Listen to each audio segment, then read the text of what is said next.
Here's what's going to happen with AI, and this is going to happen within the next 2 years. It's going to blow your mind, okay? You're going to see homes.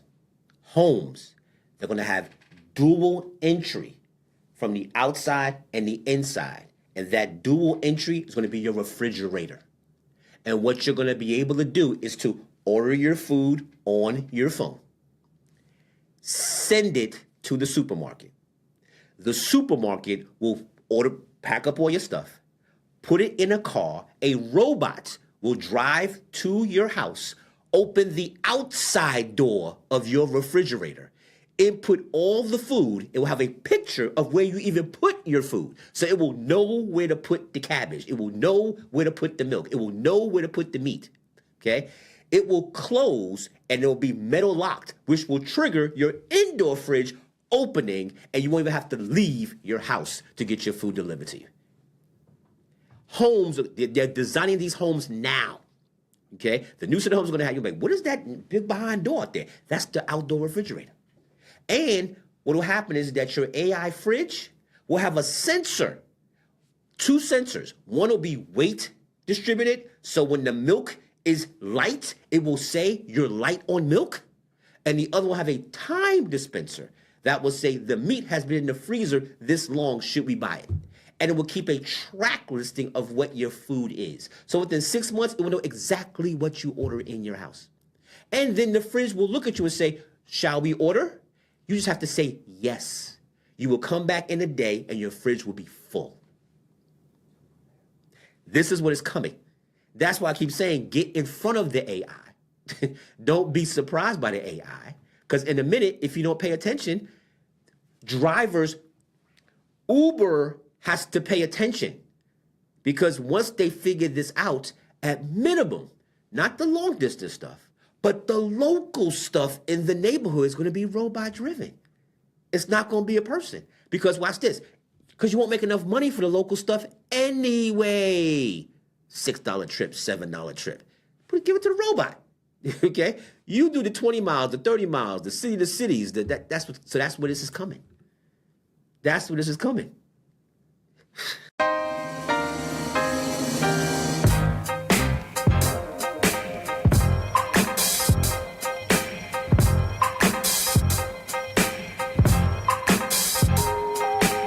Industry rule number 4080.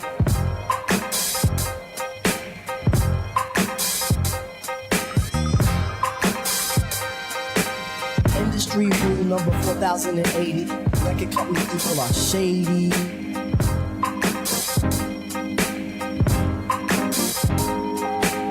Industry rule number 4080. Record company people are shady. 100%. I think they'll stop it around 90-92. Okay. Reason being is that once it's 100%, they don't need us. They're thinking on their own. Okay, they're thinking on their own. They're thinking on their own. They have to have a fail-safe, okay? Let me tell you the analogy of the internet and the AI, okay? The internet was in the same exact place as this, okay? As far as leave us alone, we're doing our own thing, this, that, and blah, blah, blah. You can't police us, First Amendment rights, this, that, and blah, blah, blah, okay? One situation took it completely off the table, and the government says, I don't give a damn what you think. We're policing this. When they saw child pornography on the internet, they said, oh, hell no. No. And tell every company, you cannot be okay with this. We are policing this now, okay? Hence, the dark web was created because of such, okay? But once they saw that, they said, oh, no. There's no, you can't First Amendment me through this one, okay? So they're saying that same thought process with artificial intelligence, okay? We have to be able to pull the plug out the wall and everything stops. Otherwise, you have a bigger issue. Bigger issue, all right? All right, here we go, Luigi. I think I'm ready. Let's go. Here we are, Goju Nation. Season 3. Industry rule number 4080. As always, you are appreciated and respected. Catch the socials, X, Threads, Facebook, IG, YouTube, of course, at Gotham Jungle, all one word. On all platforms. Make sure you like, you follow, you share, you comment, you subscribe. You know this already. but I usually be an official member of Goju Nation, so let's get this in, okay? Hit me up on the comments and the DMs as well, too. I really do want to know what you guys think as far as what I'm saying, what you're hearing. Am I talking too fast? Am I talking too slow? Am I talking in a different language? Help me out here so I can help you out here and get this thing going, okay? All right, now, here we go. Let's get into story time with Tally. Story time. All right. Would you be interested in knowing? Do you want to know? Do you want to know what I have in common with A Tribe Called Quest, Erykah Badu, D'Angelo, and Raphael Sadiq? As Christopher Wallace would say, bring some weed, I got a story to tell. All right, here we go. This must have started, let me start here. I don't want to say what year it is, but it started with me working with A Tribe Called Quest. And how I got involved with working with A Tribe Called Quest is I was interning at the record label. And what happened is that Tribe Called Quest is known for their obscure sample choices. And back then, artists didn't want to pay royalties on publishing when they sampled certain songs. So they would chop it up, hide it, make it obscure, and damn near dare the labels to figure it out. Like, if you can figure it out, we can clear it. If not, then ain't nobody gonna find it, so we ain't gotta pay nobody, all right? So I'm walking around the office, I'm an intern, okay? And this goes back to my history, which I'll get to in a little bit. And I walk past the office, and the A&R guy's playing the record, and I walk past, I said, hey, man, that's Ronnie Jordan. And the A&R guy said, whoa, who is that? I said, that's Ronnie Jordan. He says, how do you know that? I said, I know that because I have the album at my house. Because my father had the old school record collection that had the albums on all the walls. 3 walls full of albums, top to bottom. So it's probably over 3,000 albums that we had in the house. And I listened to them all because you'll find out I was involved with music. I played instruments, so I listened to this stuff. I played in jazz bands. So I knew the song immediately. The A&R guy was wowed by that and says, you have the album? We've been trying to get them to tell us this for the longest. They wouldn't tell us anything. I said, I have the album at home. I'll bring it in the mall. Okay? It was that quick of a situation. But guess what? I couldn't find the album when I got home. So here's what I did. They still have this now. It's just few and far between. So I went down to the Village early the very next day, went to 5 different jazz stores to find this album. The good news is I knew exactly what it was. It wasn't me guessing. I said, I know the album. I know what it looks like. I just need to find it. So I'm an intern. I don't have no money. Okay. I find the album on the 5th store because I can't go back to the label and don't have the album after I start bringing it in the mall, right? I look crazy in the streets, right? So I find the album. Ready for this? It cost me $80. The album cost me $80. I may have had $60 to my name. I swear I probably gave him the $60 and gave him the hat off my head and the watch on my wrist that said, I'll come back and pay you back. I literally did that. So I walked up in the label and literally walked over to the record player, opened the album, put the album in, and dropped the needle literally on the part that they used.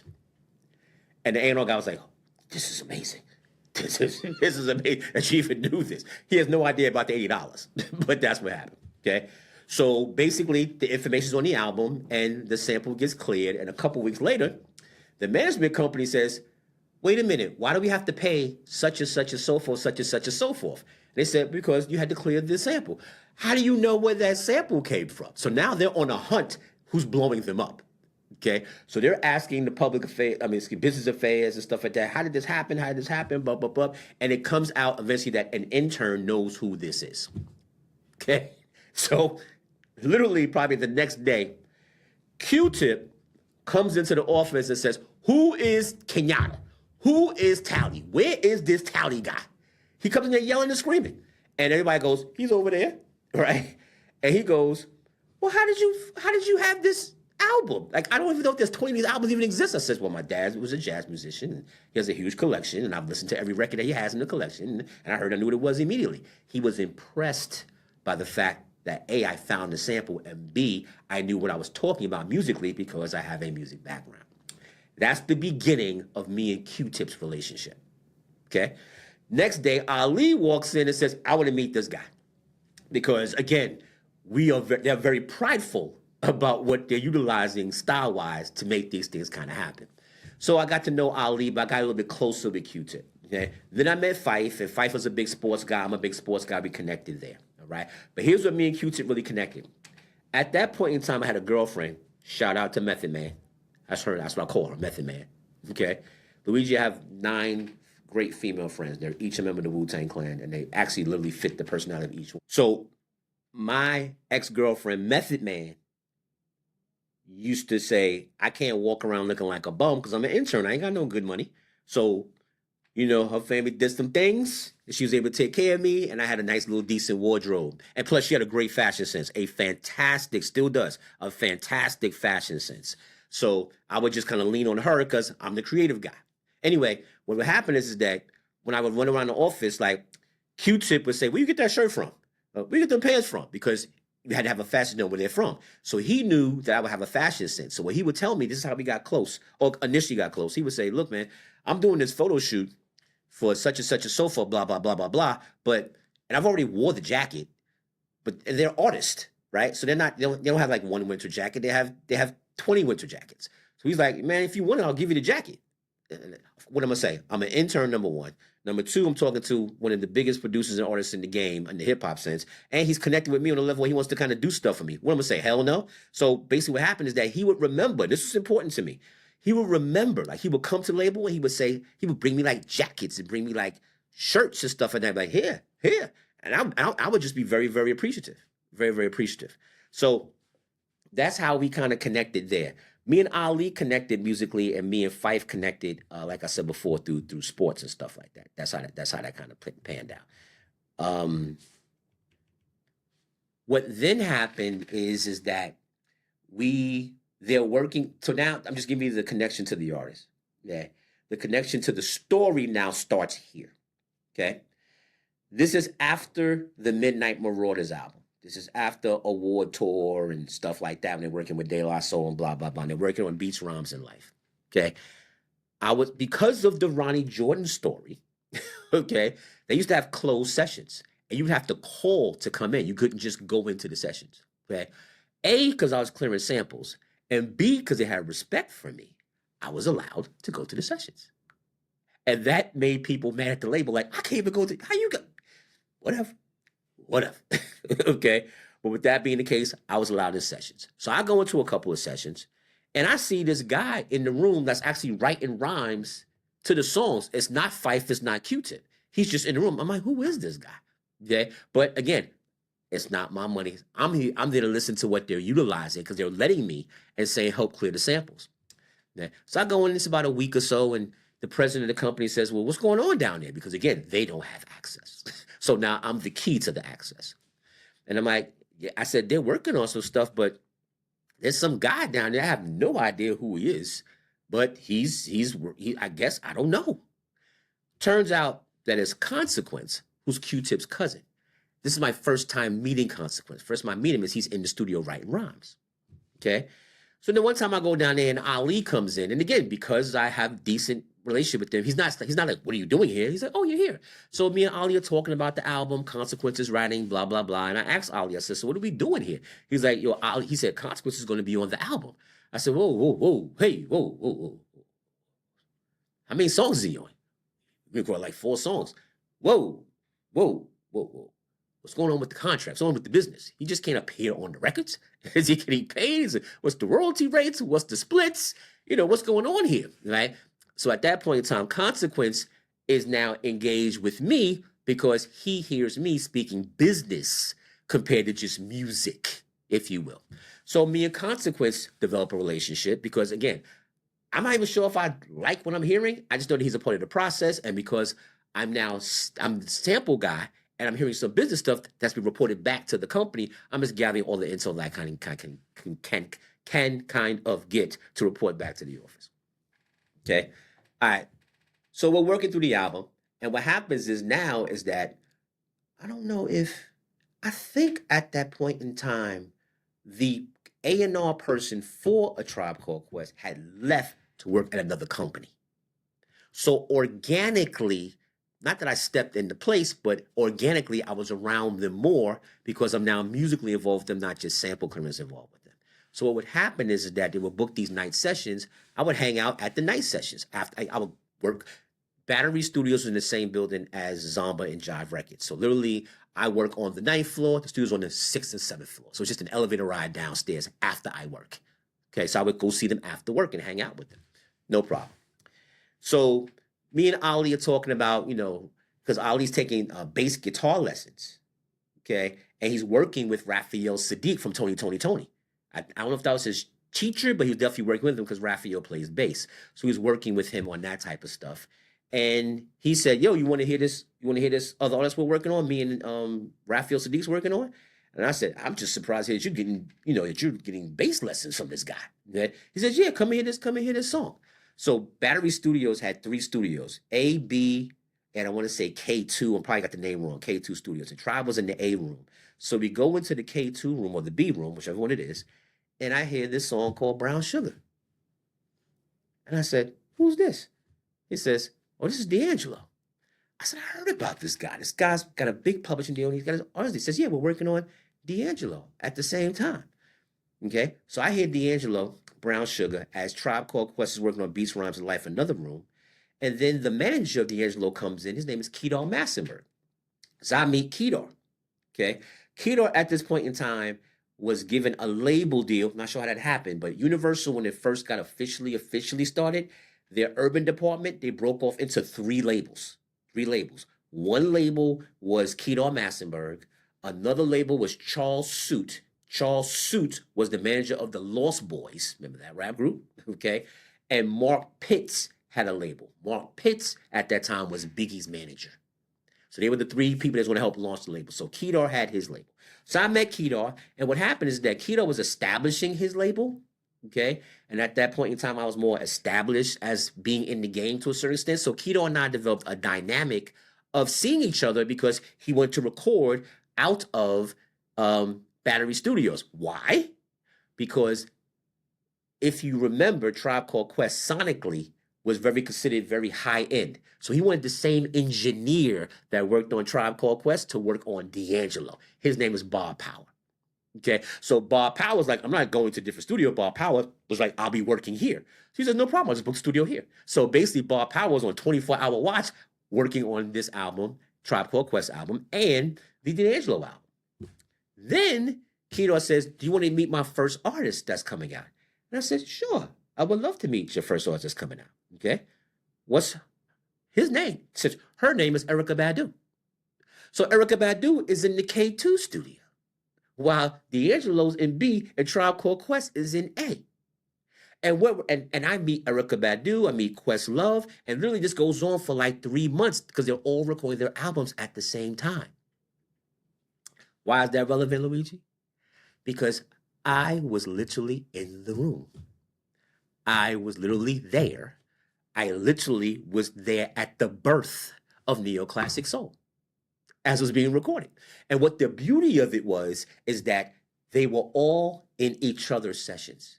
So for example, on the Beats, Rhymes, and Life album, there's a song called Stressed Out. Raphael Sadiq is playing on Stressed Out. Okay. Whereas Raphael Sadiq also produced Lady on the first D'Angelo album. Ali wrote Brown Sugar on the first D'Angelo album. Questlove is playing drums on the Tribe Called Quest record. And he's also playing drums on the Erykah Badu album and playing drums on the D'Angelo album. So they're all on each other's projects at the same time during this seminal moment in music history where R&B now goes to neoclassic R&B. So I was there. Okay, and you don't get Jill Scott, you don't get Maxwell, you don't get Music Soul Child, you don't get without the first one was D'Angelo, and the second one was Erykah Badu, and I was there for the birth of those different things. And ironically, sidebar story is the Roots song, their first major hit record song that had Erykah Badu on the hook. Okay, wasn't written by Erykah Badu. It was written, ready, by Jill Scott. Jill Scott, ironically's first album came out on Sony, and I worked there when that album came out at the same time. That's how I'm connected to Raphael Sadiq, Tribe Called Quest, D'Angelo, Erykah Badu, and I think that's it. I guess I forgot somebody. I know the rest. I was there for that day. So that's story time with Tally. I was there at the birth, before it even happened, of neoclassic soul. Tally time with Tally. Okay? Now, you ready for this story? You want to know what I have in common with KRS-One, DJ Premier, Christopher, Notorious B.I.G. Wallace, and Diddy? All right. As Christopher Wallace would say, bring some weed, I got a story to tell. I've never told this full story. I repeat, I've never told this full story. Okay? And here we go. It starts here. KRS-One had a renaissance, career-wise, okay, when he changed his name, basically changed the marketing from BDP, quote, Boogie Down Productions, just being KRS-One. And it started with him working with DJ Premier. And that became a bit of a pattern, okay, of work. And DJ Premier loved KRS-One, okay? And like I said, I'm now official A&R guy now. I'm no longer just clearing samples. I'm an A&R guy. I actually had on my roster, I was A&R probably 11 projects at one time. And for a time with no assistant, but then I actually got my hands on one, okay? So here's what happens. What happens is that we're working on the new KRS-One album, and I go to DJ Premier, and I say, Yo, Primo, it's time to work with KRS-One. KRS-One is, Primo's like, fine, no problem. But by this time, DJ Premier is, quote, DJ Premier in the hip-hop world. There was a time in the 90s where if you had a hip-hop album, your cosign was damn near dictated by DJ Premier working on your album, okay? So he says, look, I'll work with Chris. I have no problem doing that. But I gotta do Nas. I gotta do Jay-Z. I gotta do Biggie. I gotta do the Gang Starr album. I have J. Rule the Damager to do. We could schedule it. I just can't do it next week. It's going to take some time, okay? I have no problem with that because he didn't say no. He just says it's going to take some time. Well, KRS-One had a problem with that because KRS-One's mind was that Nas and Jay-Z and Biggie, those are my children. I was around before them. I need to go before them, not after them. I am KRS-One. And that's exactly how his ego is. And I said, so Chris, what do you want me to do? Because we can't not have Premier on this album. Remember, this is my first album working with Chris by myself, by the way, too. So in my mind, I got to have Premier because I know that's part of it going right, okay? And I went back to Primo, and I said, can we work something out schedule-wise as manager? And we tried, but it just, their timing of schedule compared with Chris's feelings about things just didn't jive. So to be honest with you, I kept it on the back burner, but Chris, in his mind, didn't want to work with Premier because he wasn't being prioritized, okay? So Chris starts working on his own album, on himself. Chris can produce, no problem there, but I don't think it's going to be the album it needs to be because Primo's not there. Fast forward so I can get to other parts of the story. So a producer worked into my office. His name is Jesse West. Jesse West was actually signed to Bad Boy Records under a group called Third Eye. And Jesse's playing me beats, okay? He's playing me beats. And he plays this one particular beat. And at this point, KRS-One is mad at me because he wants me to stop beating him up by DJ Premier. He's like, fuck Primo. He's done with him. I'm not. So he's mad at me, okay? So when he gets mad at somebody, he tends to not respect you in his own individual way. And he'll do things like not call you, not pick up the phone, not call you by your real name, call you by what he feels you are, like that type of stuff. And he gets that way. He just gets temperamental within that sense. So at that point in time, as we know, my name is Tally. My birth name is Kenyatta. Okay? But KRS-One refused to call me Tally. He would say Kenyatta, and he would make a big stink out of it to basically says, I'm mad at you. Okay? So now he doesn't want me at his sessions now. He just wants to record the album and come back. He's mad at me because he wants me around. No problem. I'm A&R on 11 albums. No problem. I got more time to do other things. Anyway, Jesse West plays this one beat. And I said, hold on 1 second. Play that beat one more time. He plays it for me. And I said, stand by.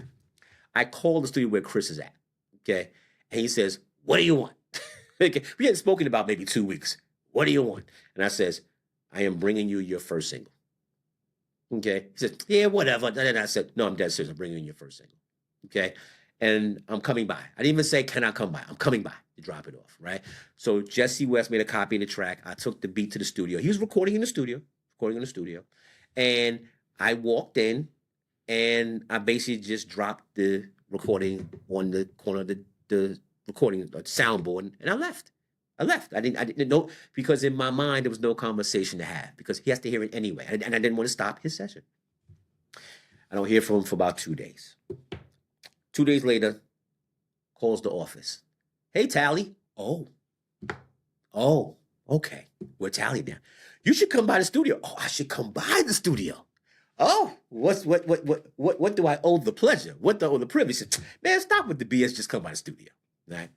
So I go by. I said, I'll be there. So of course I'm not running. I'll come. Maybe I'll come tomorrow. I said, no, you should come today. I said, well, let me get the world in order, and I'll come by. Remember, I'm working on 11 albums. So I go by the studio, and he presses play, and I hear, step into a world where... And I said, oh, this is nice.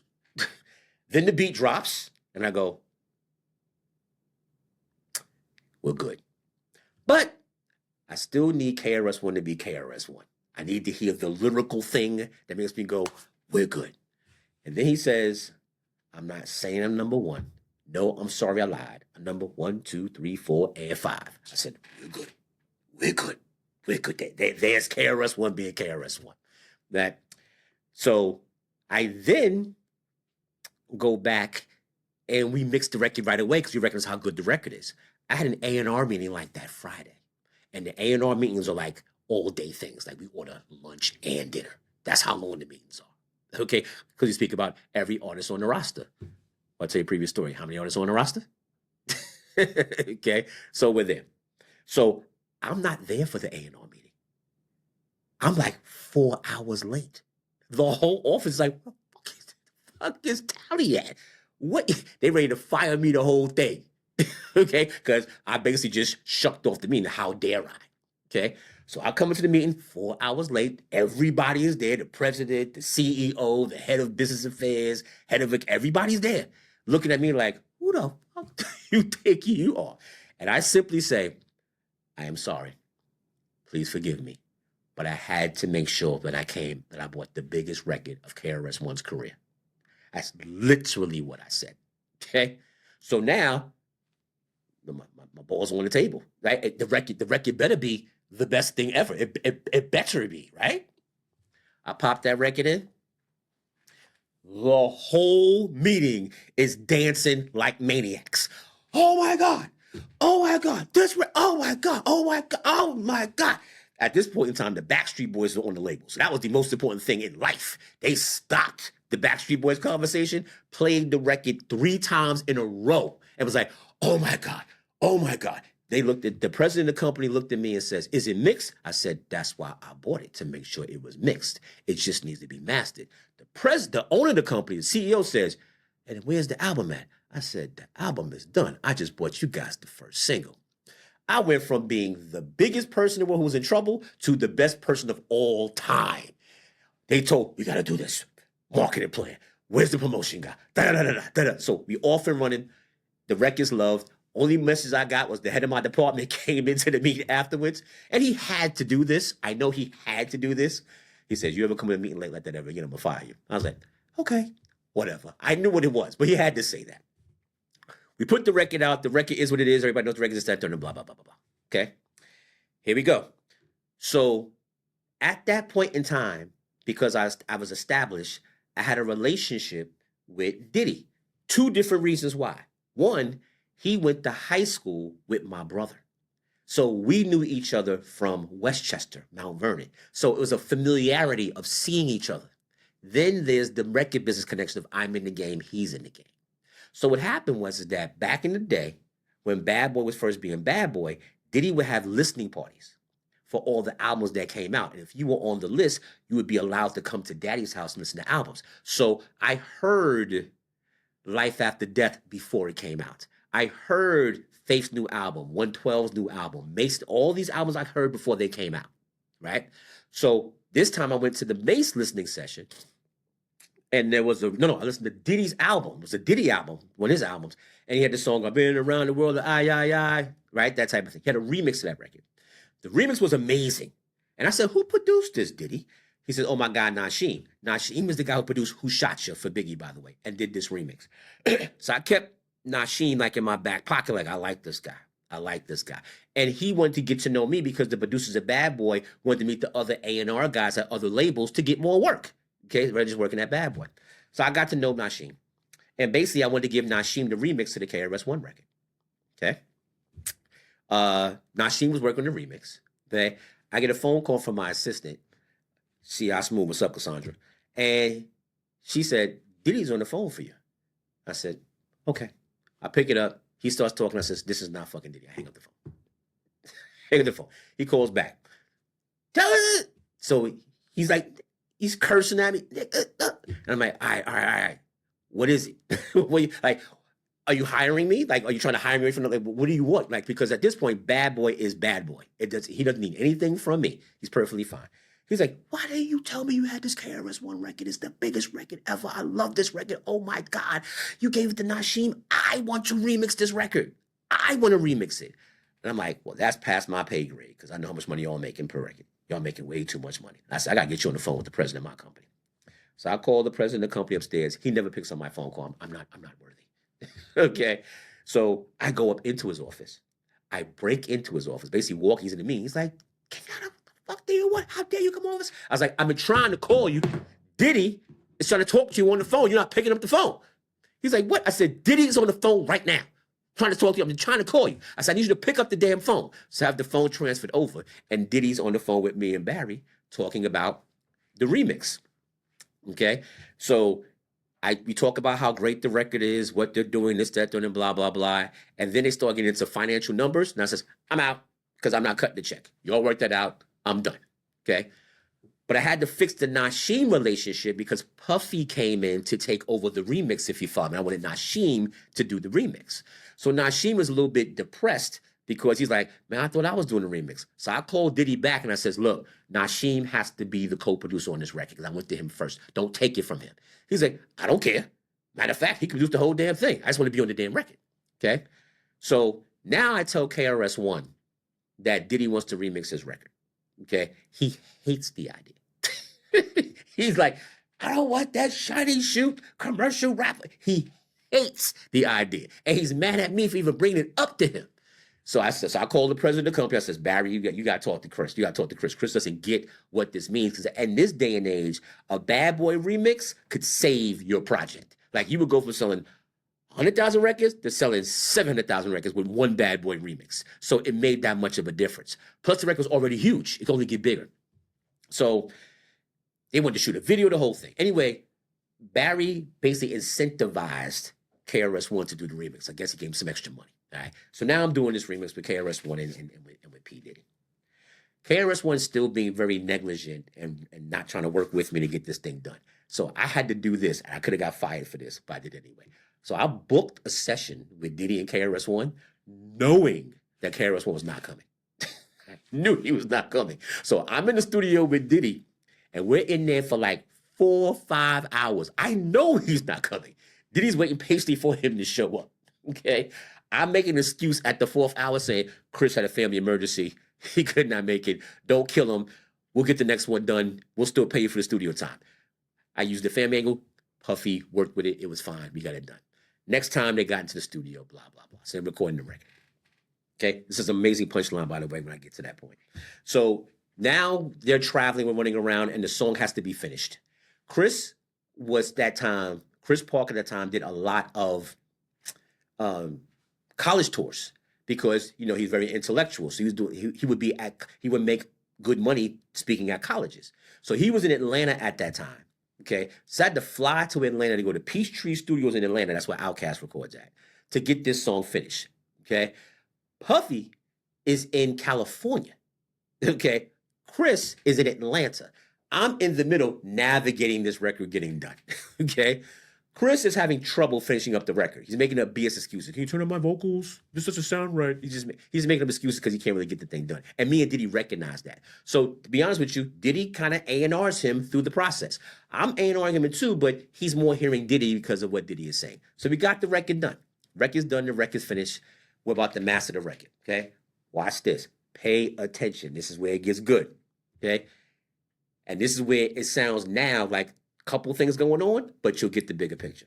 So Diddy tells me, he's like, yo, now that the record is finished, you should come out to California with the reels and we'll mix the record together while I'm out here. You can bring it back to the label.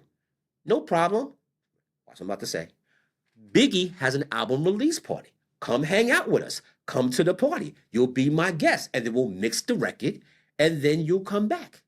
Okay? I was supposed to go on vacation right after that. And I was exhausted because I'm working on 11 albums. Remember that story I've said 4 times? Okay? And I really just wanted to be done with it. And to be honest with you, remember, Bad Boy is at what they're doing. They're doing great things. He doesn't need me to say the vocals ain't big enough or change this tone. They're on fire right now. I just need the damn record. So I basically said, nah, you got it. Don't worry about it, man. Just let me know when the record is finished, this, that, and blah, blah, blah, and I'm good. I'm good. I appreciate you. I respect you, what you're doing. We're good. Okay? So that had to be a Thursday or a Friday. Okay? And I'm ready to go on vacation. I get a phone call on Sunday morning from one of his office members that says, I don't think the remix is going to be ready. And I said, what happened? What's going on? And they got paid. They got paid a good load of money, too. He's like, I don't know if you know, but Biggie died last night. I said, what? He says, yeah, Biggie got shot. And Biggie passed away last night. So I'm not sure if we get this remix done. I said, what the fuck? So I'm blown away by this whole thing, right? He said, just wanted to let you know. And I said, look, do what you got to do, okay? Line clicks over, okay? It's Diddy. He's on the phone with me. He's basically in tears. And he's basically telling me professionally, I'm not going to be able to get the remix done. You know, things are going crazy right now. Big passed away, up. And I was like, go do what you got to do. Like, don't even talk to me no more. Get me out of this conversation. Just go do what you got to do, okay? And I hung up the phone. I was talking to my friend. I was talking to Old Dirty Bastard from Wu-Tang, who lives in Atlanta, okay? And she knew when I was in Atlanta, because when I was in Atlanta, I stayed with her for a couple of days. And she was like, oh, my God. She was right there with me through the whole thing, okay? So what's the moral of the story, okay? I almost was partying with Diddy on the night that Biggie got shot. If I didn't have the wherewithal to say, I'm not coming because you guys got it, and you guys are okay, I might have been there. I'm not saying that something would happen to me, but I was absolutely invited to the event and I turned it down. I should have been there, but I was not there. And that is what I have in common with Diddy, Biggie, KRS-One, and DJ Premier. You like that one? I like that one. You like the punchline at the end? No cap, true story. No cap, true story. Okay? I could do some rants. Oh, this is going to be good. This is going to be good. The executive producer, Kenneth, that's what I call him. He's the one that cares enough to pay for these things. He said, you got to do rants. You got to do rants because the way your personality is, how you talk about it, you got to hear how you feel about certain things because you're entertaining. I don't know if I'm entertaining, but I do got some rants. Okay? All right. First of all, Yankees in the World Series. Just get that out the way. Okay? But we got an election that's happening in a couple of weeks, don't we? Now, this is very important. This is very, very important I'm about to talk about here. Okay? Here is my view on politics. I am an independent. Okay? Too much BS on both sides of the fence. I can't do it. Okay? But here's how I really feel about politics. And I'm going to ask everybody in this room and online a question. Name the president that once he came into office, your financial situation went from making 10 grand a month to making 100 grand a month. I know the answer. It's no one. Literally, what happens when the president comes into play, there's ebbs and flows. A little here, a little there. Okay? Certain areas that could benefit you. Let's say your child's in college.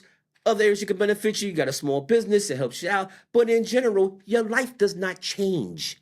It's what you choose to do for yourself that changes it. It's not because of a politician saying, and then shit changes. Never how it works.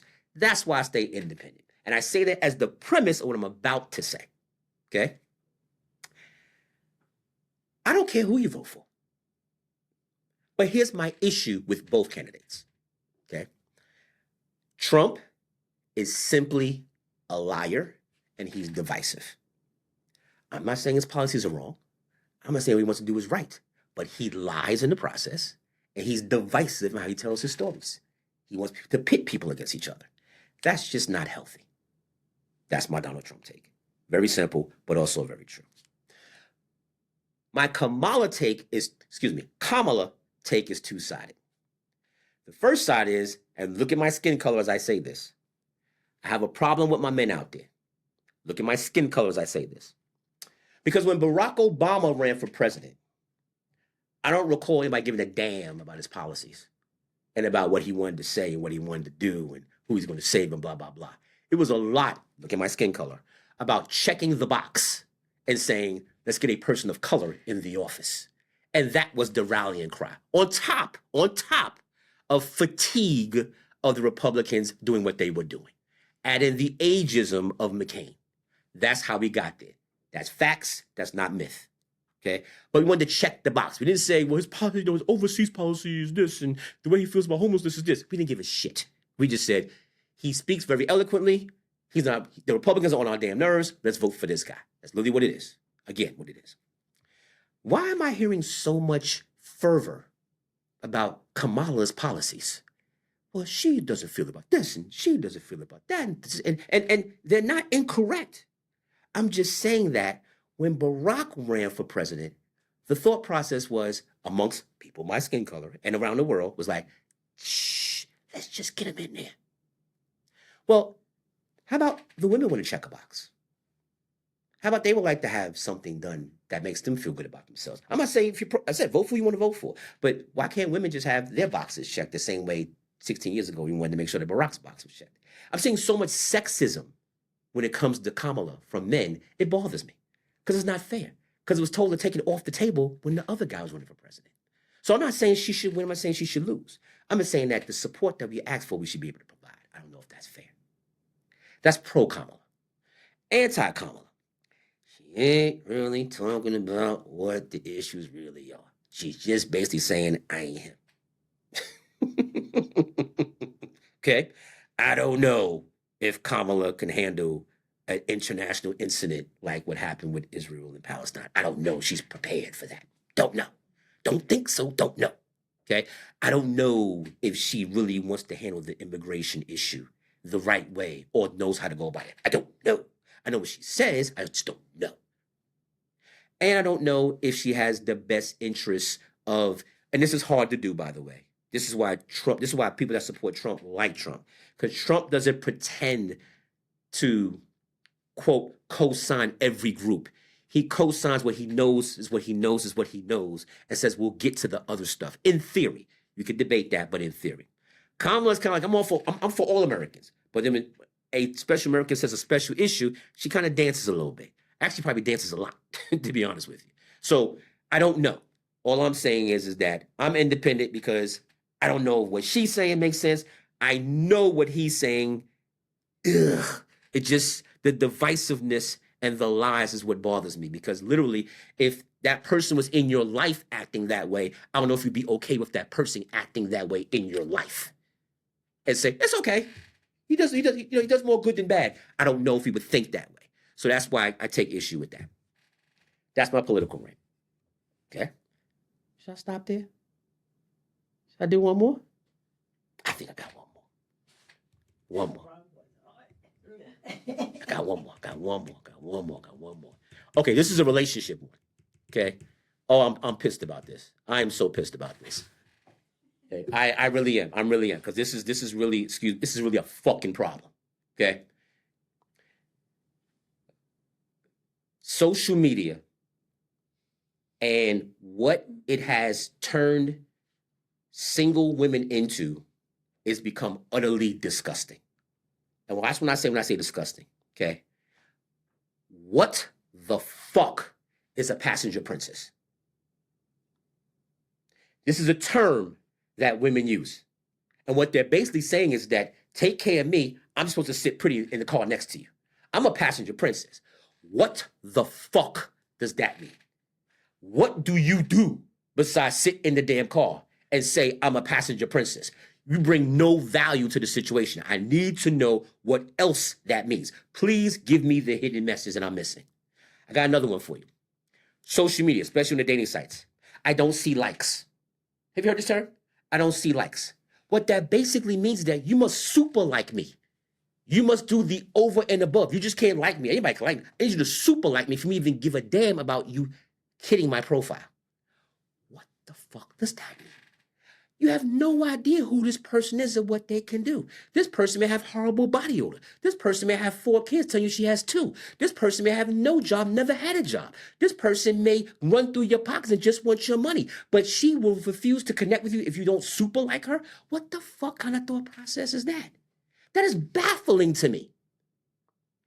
Here's my last point why this is baffling. This, all 3 of you want to say, remember my phrase? I didn't know that. Pay attention. Eligible men, that is men who are gainfully employed, don't have any weird vices. They're straight. They are family orientated, and they were raised in some form of moral standard. Okay, no living on the down low, no, not, cheating, not having alternate lifestyles and hiding it. Okay, right down the middle, men gainfully employed. Okay, across the country, compared to gainfully employed or eligible women. Same premise. Get ready to lose your goddamn mind. The ratio of eligible women to eligible men is 14 to 1. With all the men that were in prison, for all the men that had baby mamas. See where I'm going with this? Okay. All that have legal issues, all that don't have the stuff together. This is what cuts that number down because the women don't have that many issues. Probably just the baby daddy thing, but not all the other legal issues that would change the ratio. It's 14 to 1. That means for every fucking passenger princess, there were 14 guys. Excuse me. For every eligible guy, there are 14 women that they have access to. I'm not saying this with an ego. I'm saying this factually. So why the fuck would I want a passenger princess? Why the fuck would I want? I don't see likes. And then, what are they doing besides primping on the screen? Is anybody going to be a rocket scientist? Is anybody going to acting school? Is anybody going to get a real estate license? Is anybody doing anything else besides, get ready to laugh, Luigi, I cook food and I'm doing beauty cosmetics and I'm doing hair, I'm doing nails. Nothing else besides that. No ambition to be bigger and better where you could say, I'm in my 3rd year at Spelman. I'm about to go to Cal Polytech and work on rockets. And I need to be a passenger princess.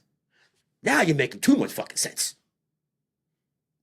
Now I got to work my ass off because that means we're going to build an empire. You're going to make rockets? Shit, I got work to do. But this other stuff is straight bullshit. Okay? And then my final question is, who's taking these pictures? When you see them, they're by themselves. Who's the cameraman? Who's sitting there and taking these 20, 30 pictures of them? What's going on? We're primping for so much, there's no substance there. And that's my overall point. There's not enough substance within our female base to call themselves valuable, passenger princesses. I don't see likes, and it's just really freaking annoying. That's my second rant. Factual, actual, facto. You know I'm not lying. Follow the socials. X, Twitter, no, not Twitter. X, Threads, Facebook, IG, and of course, YouTube. Like, comment, share, follow. Goju Nation, appreciate you. We'll be back. Let me know how this looks. This is the new thing going on here. Should I not be wearing hats? Should I be wearing a suit? Let me know what I should be doing here. Okay? I thank some people. I thank everybody every episode. Let me make sure I get this right. Let me get this right. Oh, yes. I got to thank my babies. Riella, Jasmine, Jada, y'all always make me smile. Always make me smile. You've embraced me and I love you girls. I embrace the babies. And their mama, who lets me have access to the babies. That's RZA. She knows exactly who she is, okay? And of course, her husband, Carlos. See the moral standard I got here? See? The kids, the mother, and the father. See? This is what I'm talking about, okay? I also want to thank Raekwon, Kenneth, the executive producer, Pop Grizz, and the grand architect of the universe. And I will end with this. Remember, light and darkness cannot coexist at the same time. So if you choose to be one, choose to be the light. Thank you, Gojo Nation. We're done.